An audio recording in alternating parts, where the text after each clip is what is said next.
Largaron. Salen señal en camino al participante número 1, Escudo, le toma pequeña ventaja al 2, Negrito Pintón, tercero se desempeña el 3, Depredador, cuarto viene accionando el 4, Windy Runcourt, y la marcha el 5, Bucéfalo.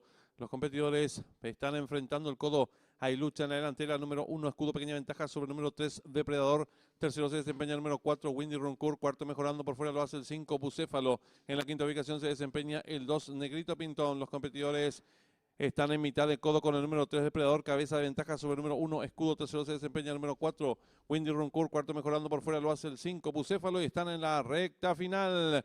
Últimos 400 metros para el disco, número 1, Escudo, pequeña ventaja sobre el número 3, Depredador, tercero se desempeña por fuera, ganando rápidamente el número 5, Bucéfalo. Descuentan ya los últimos 250 metros para el disco por el centro de la pista, el número 5, Bucéfalo, pequeña ventaja sobre el número 1, Escudo, tercero se desempeña el número 4, Windy Runcourt. Descuenta ya los últimos 150 metros para el disco, continúa la lucha delantera por el centro de la pista, número 5, Bucéfalo, por dentro número 1, Escudo, últimos 50 metros de carrera, domina por fuera el número 5, Bucéfalo con Juan Figueredo, ahora estira el cuerpo de ventaja sobre el número 1, Escudo, y cruzaron el disco.